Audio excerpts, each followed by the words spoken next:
Greetings and salutations, race fans, motorsport lovers, and others, and welcome to Dakar 2021, the South African edition, the South African interest, where we try and focus on the huge, the massive, the ginormous South African interest that still pervades Dakar to this day. I'm with Hennie de Klerk and Johann Smallberger, 2018 Rookie of the Year team in Dakar, South America. Guys, thank you very much for joining us, and congratulations on being the first South African team ever in the history of the world to win Dakar, the Rookie of the Year.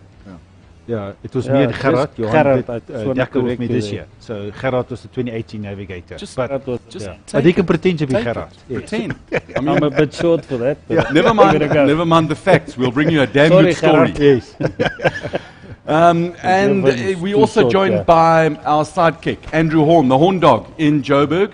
He's distancing from us because he's sulking, and he will look after, he's your proxy. He will look after you through the Facebook and YouTube comments. And then, Andrew, welcome. How's it? Good to see you.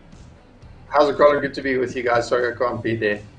We are as well, but hey, you'll work it. My speaker's and gone. Then, your speaker's gone. Hold on. And then, in Cape Town, or somewhere close to the sea, we are joined by Stephie Vetter from the Southern Africa Dakar Group. Stephie, have I got it right? Exactly correct. Hello, Colin. Hi, Andrew. Hello, Hennie. How's it, Johann? Good to chat to you guys. Same here. Hello, It's Stephie. so cool. You've been sweating. You've been from early o'clock this morning with all the updates and bringing live, sort of ball by ball or hill by hill, rev by rev and gear change by gear change commentary to everybody and news and updates. It's a massive thing that you do on the group, and thank you very much for agreeing to join us in an interesting collaboration. Absolute pleasure, Colin. You know, it's such an honor for us to be here. And by the way, it's not just me. We have a team. Johann van Deventer does all the live timings. He's the master statistician. And of course, we're just bringing you all the news on the Southern Africans as cogently, as succinctly as we can. And it's just so exciting. And I can't believe it's Dakar 2021 again. It's absolutely bloody marvelous. So for those of you who've joined us, welcome. What the idea of this show, Dakar 21, the South African interest, is that we follow the South African teams. We've got bikes, we've got from Botswana, Southern Africa. We've got Ross Branch and James Alexander. James is doing it. Ross, first time on the Yamaha. We've got a little bit of a video there, if the technical guys are on the ball there. So we've got Ross Branch, first time, factory Yamaha, Monster Yamaha, absolutely brilliant. James Alexander on the bikes. Then Janil and Alex Haro, Shamir Variawa and Dennis Murphy, Henk Ladechan, Brett Cummings for Toyota Gazoo Racing. And then we not Dakar rookies, Brian Baragwanath and Tay Perry. Brian on a quad, Tay on a bike. And in addition to them, they in the Century CR6, a South African designed, built, developed, apart from a little bit of help from France. That team, there's 5 of these cars. There's 4 Toyota Gazoo Racing South African cars. Don't forget Nasser Al-Attiyah and Matthew Baumel in the lead car. And then we've got the South Racing interest with Scotty Abrams, who's running the full factory Can-Am team. There's 12 cars there. Stuart Thompson from WCT is there as well. Just they've got a massive number of 90 people strong, South Racing. These cars are designed, the chassis designed in Joburg by WCT, Achim Berkman, and they've done a whole lot of, the spares building has been between Germany and Joburg. It's been absolutely magic. Guys, you've got to be having massive FOMO of not being at this race. Definitely. I think Johann bites first. He called me first and they said, can't believe we're not there. So yeah. You know, last week we said goodbye to the Toyota Gazoo and the Century guys at the airport, and I was just soulless. I mean, I just did a little bit of work with some logistics, but the experience of being there is absolutely magnificent. Yeah. And seeing the pictures, you've still got sand coming out of some places anywhere. The sand gets everywhere. Absolutely. Yeah. Does, yeah. especially in your shoes, especially when you get stuck. I can remember that one day when we got stuck. Last year we only got stuck once, and once you get back in the car, you're almost like a 5 centimeter staller because of all the sand in your shoes. You got to actually stop again, loosen your shoes and throw out the sand and put them on again. You had to, yeah. No, it was, but it's a proper experience. It lives with you forever. Yeah, of course. No, for sure. We're going to get back to you, and Stephie, we're going to have a quick look at the results now, and what happened yesterday, and then we'll join in some of the insights that you got through the many sources that you've got on the ground in Saudi and throughout the world. It's the most amazing the way things come together and how everybody gets information. So yesterday was a prologue. The question that our production team put here was, why do we have a prologue? And it was a short, sharp blast, 11 kilometers. And the idea was to try and get some kind of a starting order so that we could work out who get the quick cars running with the quick cars and the slower with the slower cars. In a nutshell, what happened, I think that Ross Branch, from our point of view, Ross Branch was 4th, and it was very close. And then Nasser Al-Attiyah and Brian Baragwanath on the same time at the head of the field. I think Brian opened so many eyes with the performance there. It was absolutely fantastic. And one of the things that from the prologue, they just multiplied the time difference by 4 times so that things would be, guys wouldn't sandbag. And then today, 623 kilometers in total, 277 kilos of racing. From Jeddah to Bisha, that was the route.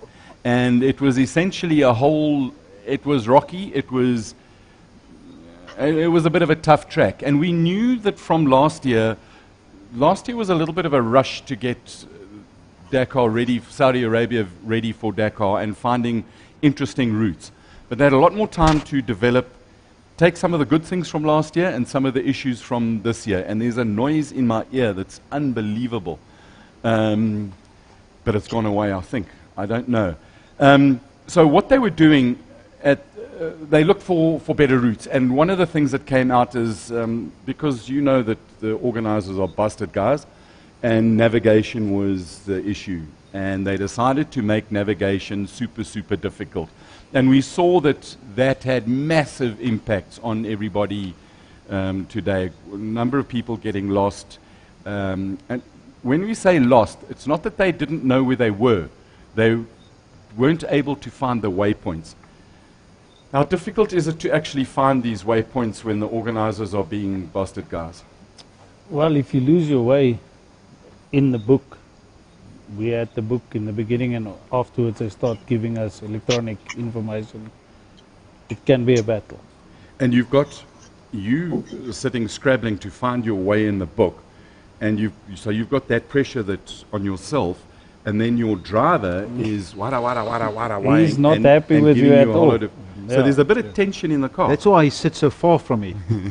So I can't get there if we lost. So. Yeah, I think that's why he wears a helmet as well. You've got full face on. Yeah, full, and on this side, you'll see dents on the side. And interesting is, what I don't think people understand is because it's purely GPS, so there's no, our GPS in the sense it's compassed. It's compassed, and even you don't have bearings and stuff like that. So it's not like the GPS where we're using local, and you always know where you are. Waypoints. And when you're lost, you don't know when you're lost until you're lost, because then something doesn't make sense. So Johann gives me instruction, and suddenly I've got to do something. I've got to turn in a certain cap reading, and it doesn't make sense. Then you realize you're lost. And then you've got to try and backtrack and turn around, go against the traffic. And if your car 50 or 40 or 50, that becomes even worse because there's more and more tracks. And then you're usually lost for a reason, meaning the direction wasn't that obvious. So lots of guys probably made the same mistake. And suddenly there's lots of tracks all over, and you really, at some point, we, especially in the Morocco one, because they had these big open pans, you get in there, it's just like a pan, but when you get lost there, you don't know where you are, and there's no GPS to tell you are here, so you can't, it really gets tricky, and it gets hot in the car, and that's, I think, where Johann and I learned a lot. We did the Kalahari race, with the disaster. Yes, yeah. But that learned us a lot about if you're lost, don't get cross with each other. that just makes it worse. But I can imagine today, well, with Brian and those guys running in front, and Henk with lots of pace, they obviously, and look at what Brian said with, the Odo on their car wasn't working well. So let's get to the results, and then we'll go to some reasons for it. Let's quickly go with the bikes. And I think from a South African point of view, Toby Price, I mean, at the front, you've just got to see it's KTM, Honda KTM. I mean, KTMs are, they kind of own Dakar. And then Ross Branch was 15th, 9 minutes, 57 seconds off Toby Price. We know that he did get lost. And so in the overall, what that means, and it's still very, very early. Toby is leading, and Ross is 9 minutes and 15 seconds. And earlier we mentioned James Alexander, who's doing the Mali Moto. Now, just listen to this. So Ross in 11th position is 9 minutes off the leader. James in 91st position. Stephie, you know bikes, and you've got to feel for this guy. He's 3 hours, 25 minutes behind, and that's on one stage.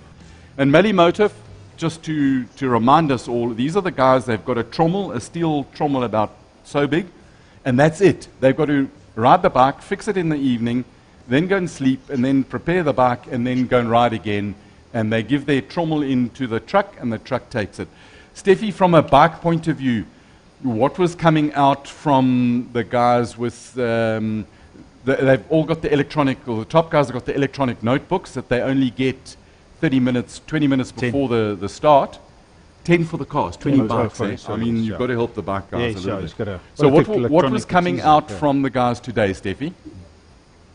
Colin, I think the biggest and the first clue we all got today was when Ricky Brabeck and Johann Bereda got lost, completely lost. One was going right, one was going left. And there was that one ridge between PK37 and PK71 where you knew something was going wrong. There was a ridge, some of them went right, some of them went left. But I think Ross Branch summed it up perfectly when he said it was so tricky that he nearly ended up back in Botswana. I just absolutely love that. He said it was crazy opening the road, but he really, really had a good day. James, yes, 3 hours behind. The thing is, James also had a crash, so he's okay. The bike took a bit of a smack, but he's okay. And of course, he's got to do everything himself. He doesn't have the backup crew. He doesn't have that maintenance. He is now working on that bike, changing air filters, doing what he has to do. Ross with the Monster Energy Yamaha factory team is in blue, as we know. And I think they're going to have a great stage too. It was an incredible leveler today. I think that Dakar dealt some deadly blows today.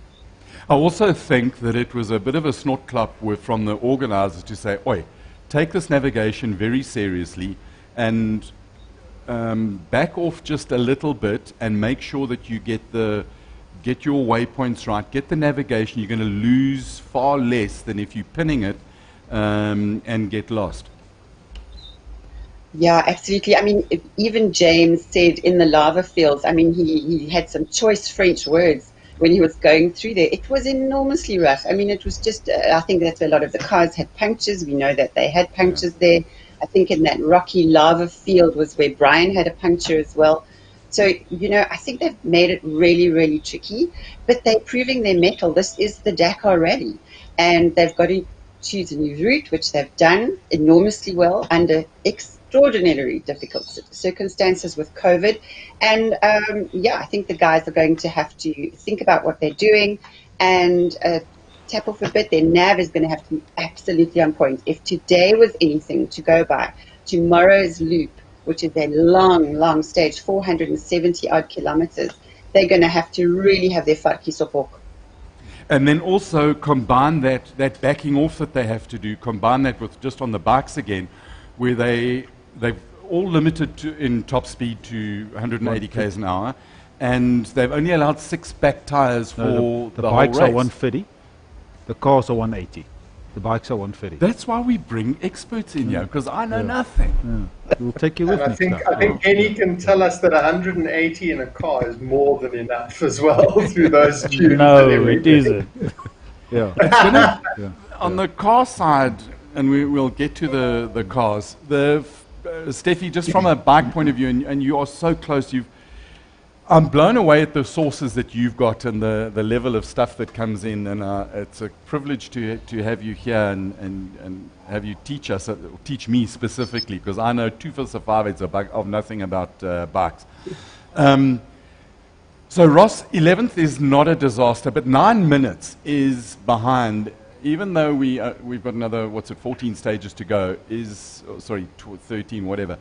It's still a sizable chunk, but we see that things can swing in a day.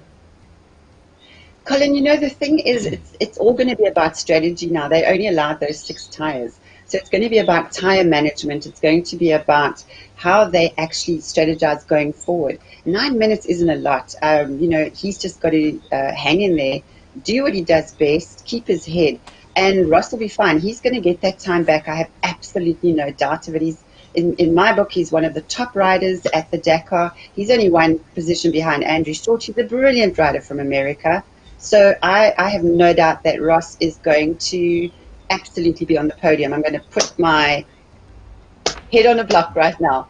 I was going to bet a bottle of brandy that he would be on the on the podium. So if anybody knows how we can deliver a bottle of brandy into my sweaty hands so that I can win this bet, please let me know, because, well, right, enough of that. Let's get to cars. So the dunes, remember it's dunes tomorrow? Yes. So I think from a bike point of view, it's better to be number 9 or 10, because you'll see the other guys track. Can find the route, so it's easier to follow in the dunes. Hoping that they've gone right. Yes, I mean, sure. No, but you always confirm with yourself. You have to say, I'm going. But at least you can see, and you can. It's easy. I'm just saying it's easier to follow in the dunes. Today you had no tracks to follow because it was rocky. You couldn't see anything. Tomorrow you'll see. Oh, that guy might be lost, so I don't agree with him, or something like that. So I just think it's better in the dunes. I'd rather start. We'll know how that plan works about this time tomorrow. Yes, maybe you got lost on purpose today. Right, cars. In the stage of the cars, King Carlos. Yesterday in the prologue, he has a. Anyway, Carlos in the Mini. Now wins from Stefan Peter Hansel in another Mini buggy, and then Martin Prokop and Victor Chitka in the Ford F-150. So things are starting to get mixed up a little bit. You're kind of getting the gist of this. And then how's Matthew Saradori and Fabian Lurken in the CR6, Yasser Seradin and Alexei Kusmich also in the CR6. Sorry, both CR6s. Century CR6s, built in Joburg, designed in Joburg. You have to love that. Then Janil and Alex, 7th. First of the Hiluxes. And let's just go again. And NASA 10th. Shamir Variawa, 11th position with Dennis Murphy. Dennis is a smart navigator, and Shamir, he's gone there with a plan, and he's stuck to his plan. I think that's a brilliant ride.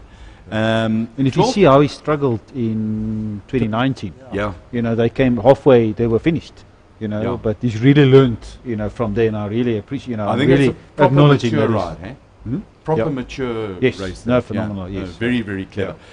12th, Marcello Gastaldi and Roldan in another CR6. So there's just, are you seeing all the South African influence here? Henk Ladegan, Brett Cummins, 12th.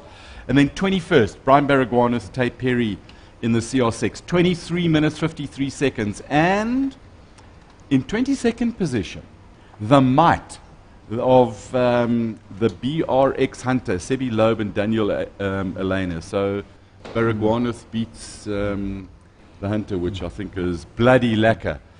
So in overall, pretty much what we've gone there.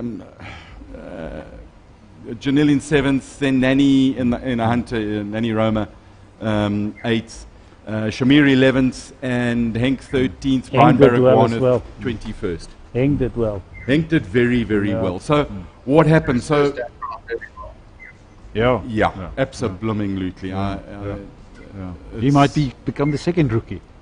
That's going to be, he might, but are they the allowed second South professionally? African rookie. Yes. Yeah. So if you've got, to guys watching, and ladies and people and others and those who can't make up their minds, if you've got any questions and queries, stick them on the Facebook, and Andrew Horn will he'll let us know what the story is and get to you. And have you got anything there, Andrew? I've got an interesting one from a miserably cold and snowy England from Greg Sharman saying that Nasser Al-Attiyah's brother is in one of the side-by-sides, which I thought was quite cool. I didn't realize that.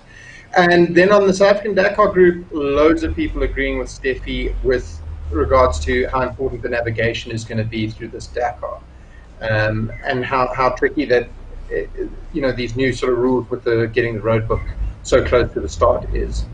And we've got a couple of people in from Mexico, Zimbabwe, all over the world at the moment, so that's pretty cool. But that's all for the time being. Just want to comment on the navigation. Remember, this Dakar is the first Dakar where all the road books you only get that the morning. Yeah. And it's electronic, and also so it means there's no map man. Okay. Now the map men, they played a big role in the past. Yeah. Yeah. And so last year it was only 2 stages, and I'm looking for. So Nasser's brother is running in one of the South cars, and I think it's Warren who's looking after him. I'm just trying to. So Warren used to be with Warren Klutter used to be with Toyota Gazoo Racing, is working for South now, and he's looking after Nasser's brother. I'll get confirmation of that. But so in that South Racing team, I mean, there's lots and lots of people. Let's just go back to that navigation and the map books. It makes a massive difference, doesn't it? Yeah. I mean, you got to ask Johann, but I mean, this year already in 2018, I can still remember Gerard getting the book. Johann still helped him because you come in, then you still have to do the coloring yourself. Last year, changes. Yes. Some we get packs of changes. So now with the cool thing with the electronic book is if anything has changed, it's you won't even know immediately. And the map men are taken out of it. Cool fact, there are cameras in all the top cars, the top 30, 35 cars.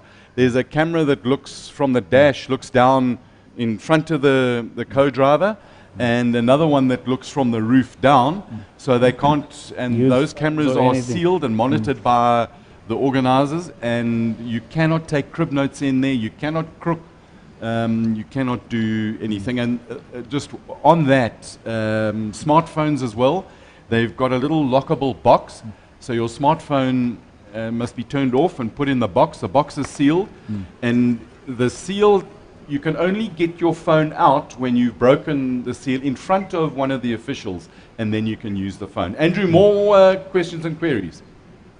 Yeah, it was actually one that I had noted down. Chanel got a 1-minute penalty, and Andrew Spark has come through on YouTube asking the exact same question, as well as Henk and Shamir getting penalties. Would that be for missing a waypoint? I don't want to speculate. Not 1 minute. But what a 1 minute is... Not for a waypoint. Maybe waypoint more than 1 minute. I'll tell you what we'll do. Let's get the facts, because we don't know. And the cool thing is we get the people who do know. Yeah. So we will ask the question, and then you have to watch tomorrow, and we'll come back with the real answer. Stephie, unless you've got any indication of why the penalties were there. I'm absolutely on the phone right now as we speak, because I actually don't know either. Yeah.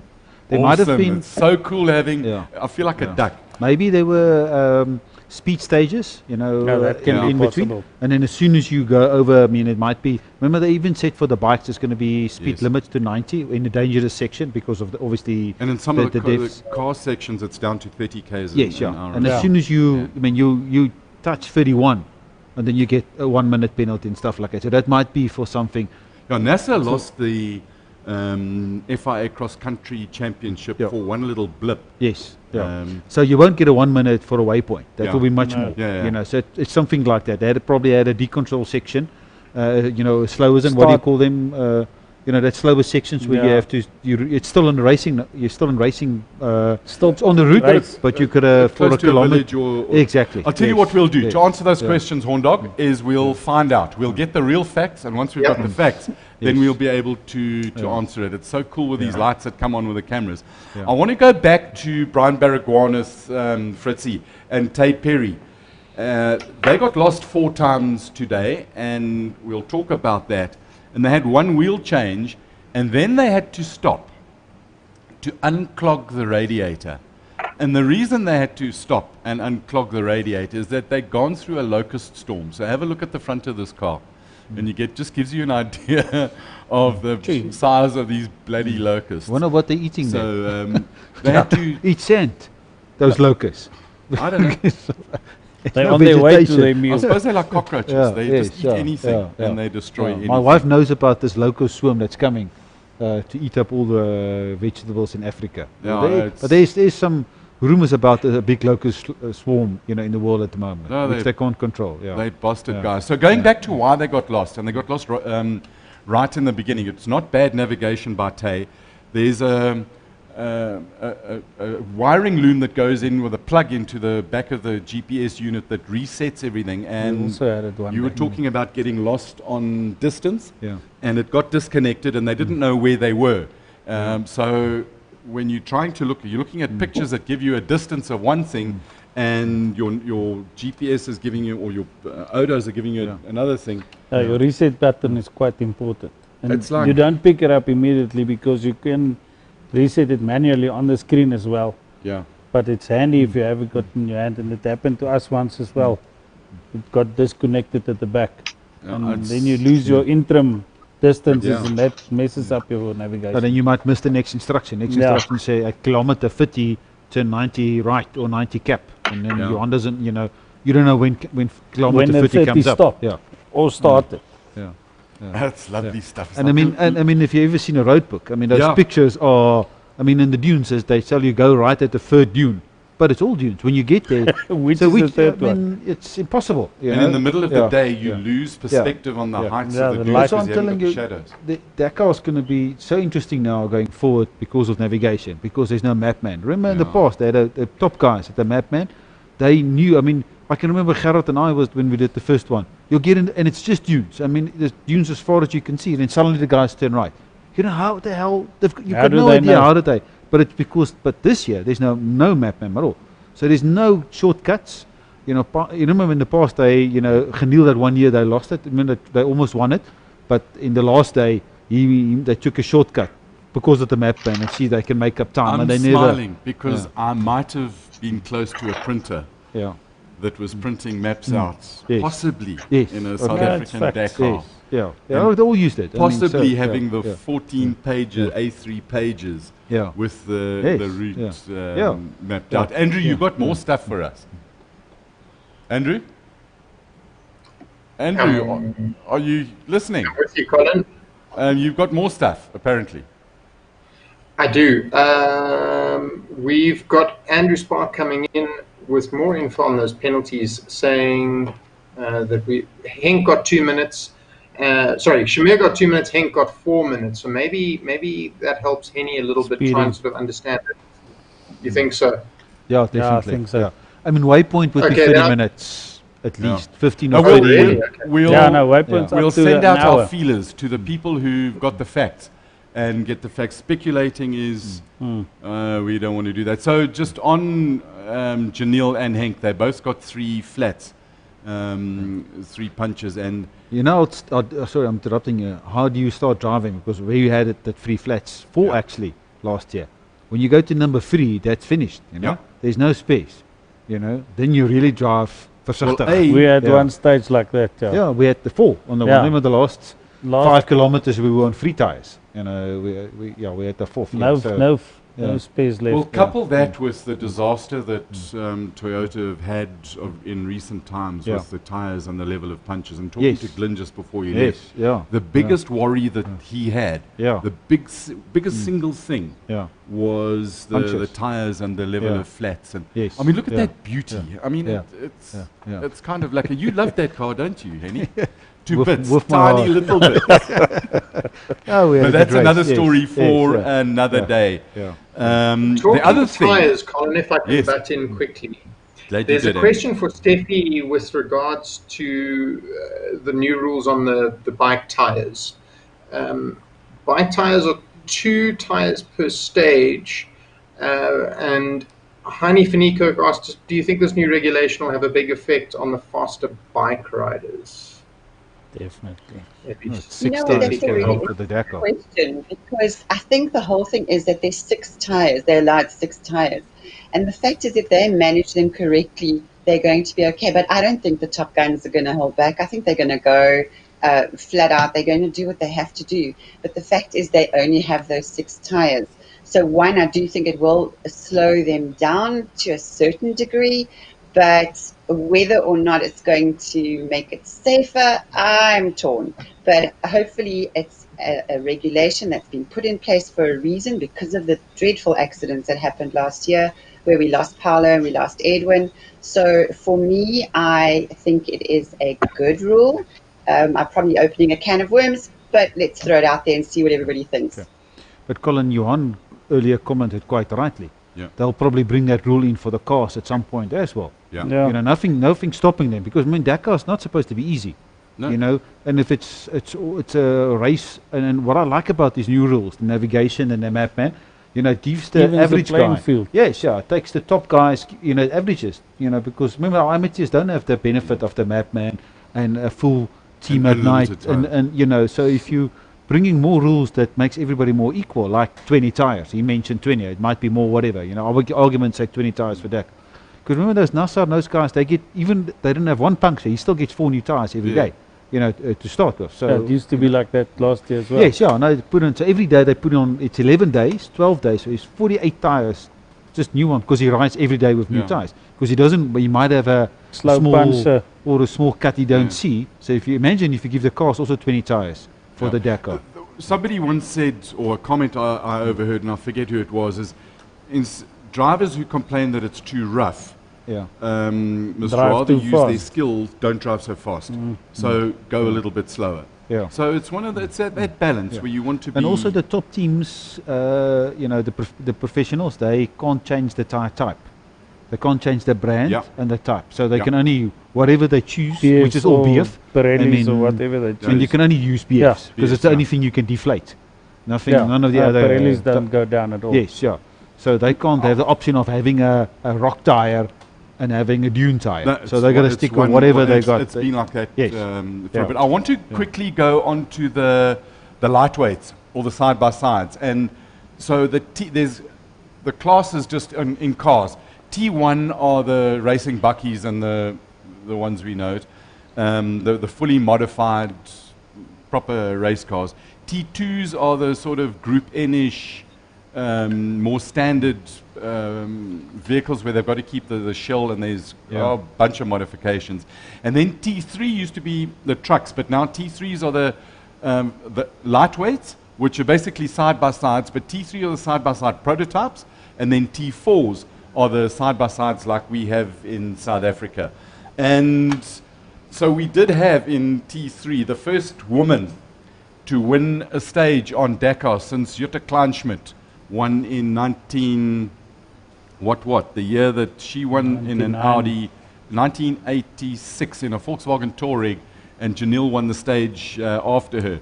So Christina Herrero and Francois Cazalet in an OT3, they won the stage. I think it was absolutely brilliant. And just in that same class, Chris Meek arrived from World Rally Championship, and he was really, really quick and leading the class in the beginning. And then just before kilometer 222, the spare wheel caught fire from the heat from the exhaust. Got the spare wheel on fire.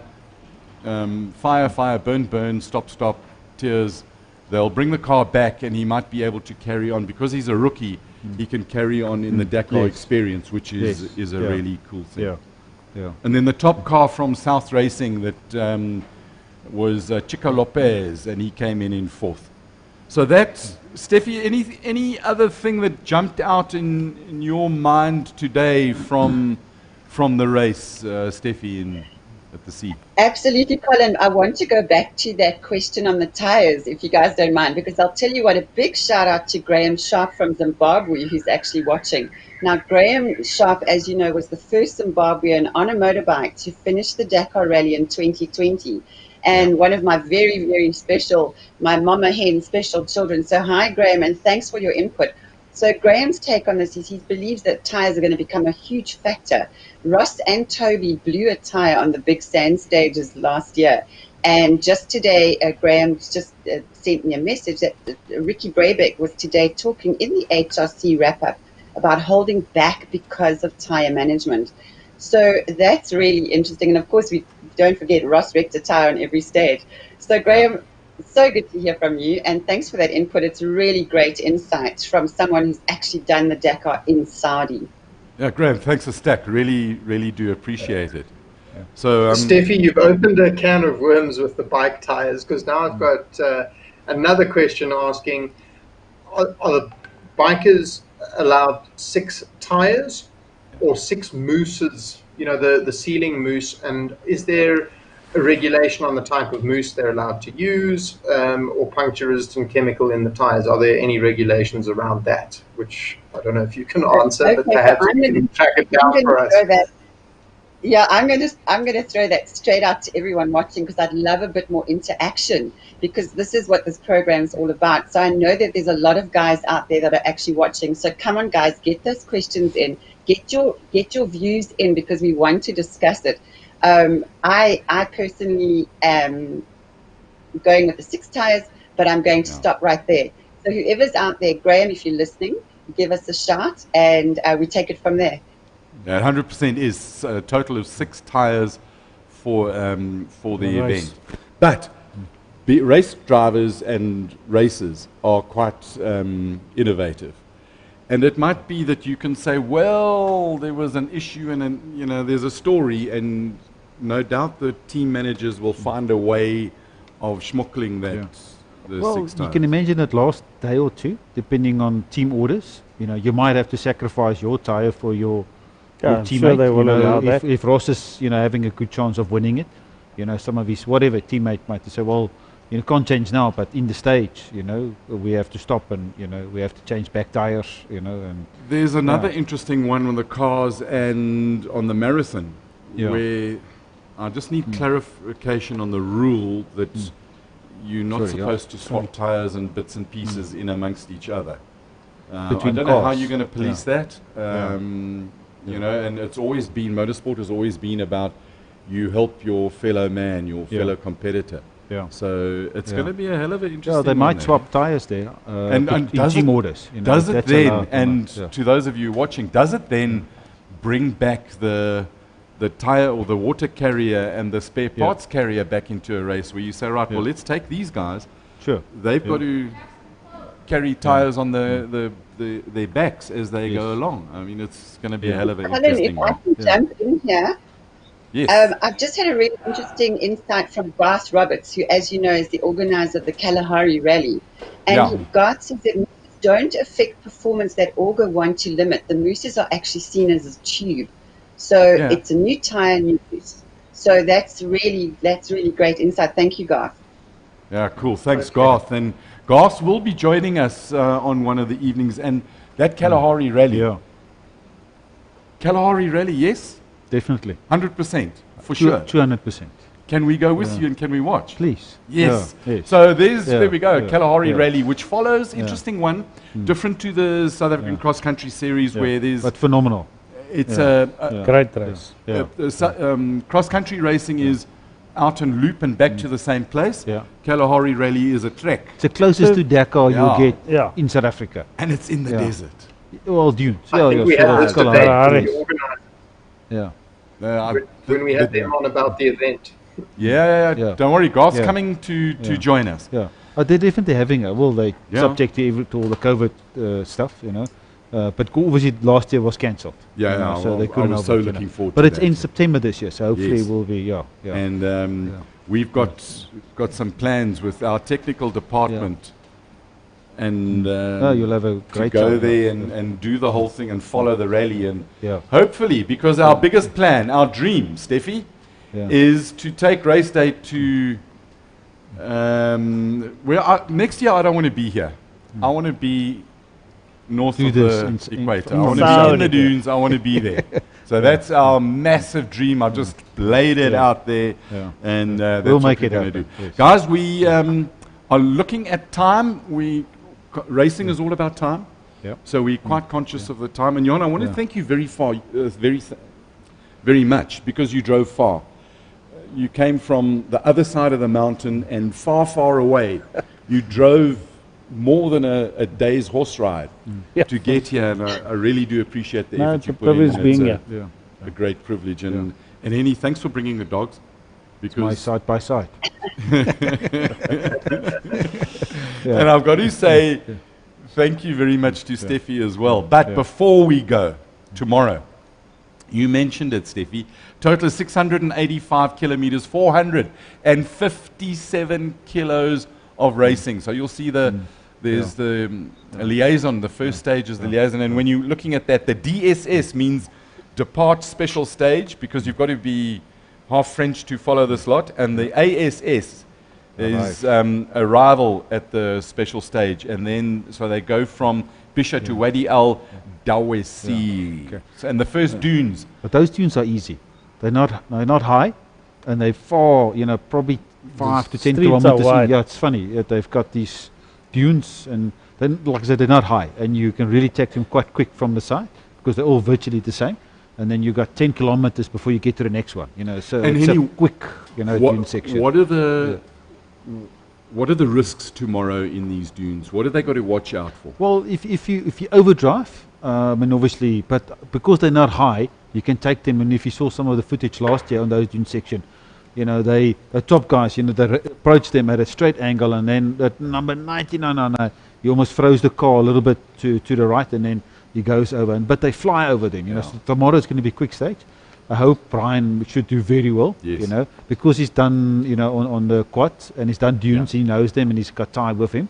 Henk, doesn't have a lot of dune experience. So we'll see how Henk starts doing in the dunes. He did spend some time before. Yeah, a day or two. Yeah. What I'm saying, that's not a lot in the bigger picture. Yeah. So we'll see how. I hope he does well. And but NASA, tomorrow, who's this dune surfer yeah, came up with I mean, you can see him last year. Those dune, he eats them up. And what's also nice about this year's Dakar is that the speed limit on the cars. You earlier mentioned it. It's 180. Remember the minis were running 204, 207 last year, and Toyotas are 180, 181. The Century was also right up there. Very quick. Yeah. So now everybody's 180. So that straights, those long open sections in between the dunes. Pull away from the rest of the guys. It was hell of interesting just listening to some of the changes in gearing that have now come about, because you're knocking 30 kilometers off the top speed of the minis and the CR6. Bring your torque up and all that.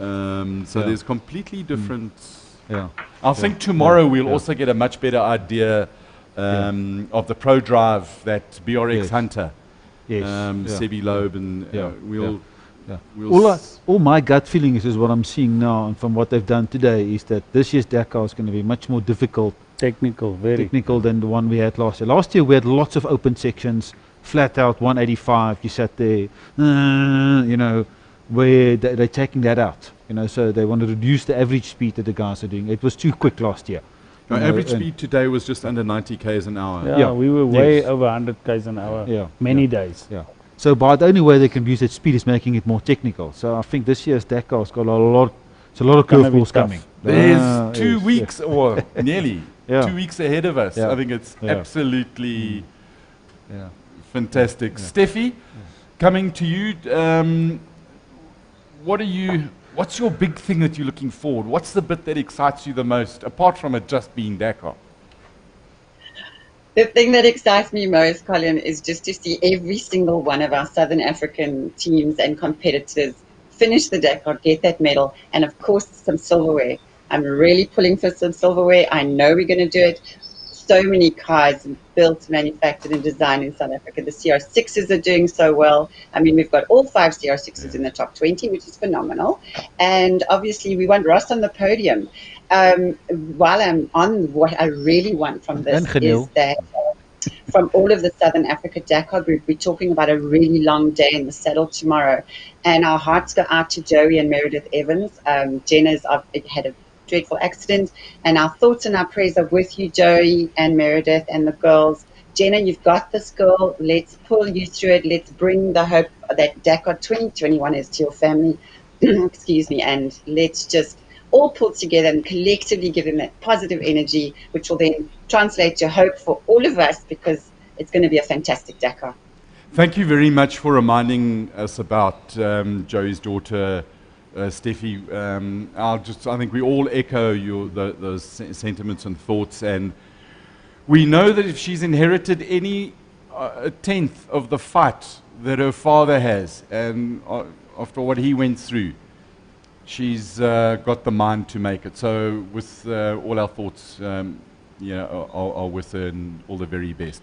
Andrew Hondog, what is your feeling, and what are you looking forward to? I'm really excited about this change in navigation. I really enjoy the live tracking on the app that they put in for this year, because you can see the guys, those little arrows that signify each car all pointing in different directions, and I think it really is giving a big shake up, which is cool. We have got so many questions that have come in since we last looked at this. We could do another hour on this show, I tell you what. There is one quick one I've got for Hennie that I think would be quite cool, is again from Andrew Spark. With a bit of insight, we know that these cars, particularly our locally built ones, all run the sort of Motec ECUs and dashes. Would it not be pertinent to put a limiter in for the speed limited sections? And are they? So how are they managing to go over? Are the guys not pushing the button in time, or something like that? It's probably a combination. You do have a button, but sometimes you don't know in advance what the speed limits are, because remember, you're only getting the road books 10 minutes before the time now.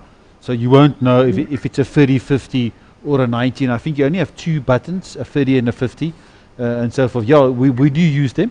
And it was probably either they forgot to use it, or, because on 30 kilometers, you literally move your feet, and that's the sad reality, because you want to do 29.9 kilometers because you don't want to lose. But if you go over, you lose a minute or two, you lose, so. But all racing drivers, we want to drive as close to possible as 50 as we can. And like I said, then you just move your feet on the accelerator, and then you go over. And it's difficult to keep the drivers below that. Yeah. And it's, for the driver, it's difficult to see the speed, because depending on your configuration on your Motec, usually the navigator sees that. You might be doing something else and looking at distracted driving. Yeah, or eating, or, because now you have opportunity to refuel. It might be a 10 kilometer or a 5 kilometer or even a 2 kilometer, decontrol section. Then you eat something, or you just move and you tighten up your seat belts and stuff like it. So, but it's probably something like that. They just blipped, and just marginally went over the speed limit, and then they got a penalty for it. Thanks, Hennie, for that. I'll tell you what we're going to do with the unanswered questions. Is Andrew's going to collate them, put them on to our research department, who will give it to the technical department, who will give it to the other department, and we'll go and have a look through the questions, and I promise you we'll try and answer all your questions tomorrow, particularly about those penalties.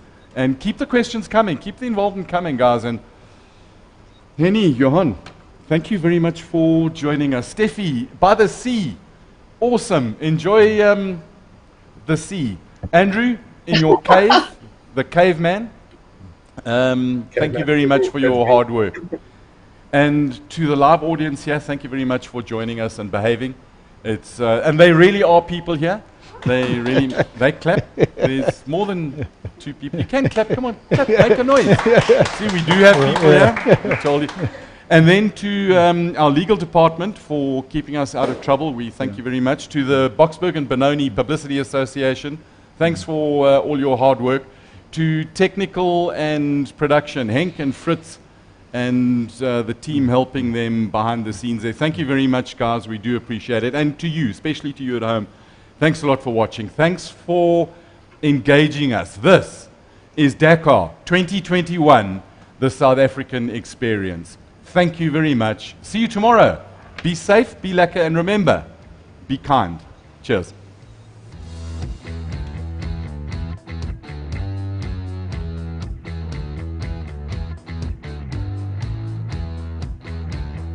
Thanks, Fritz.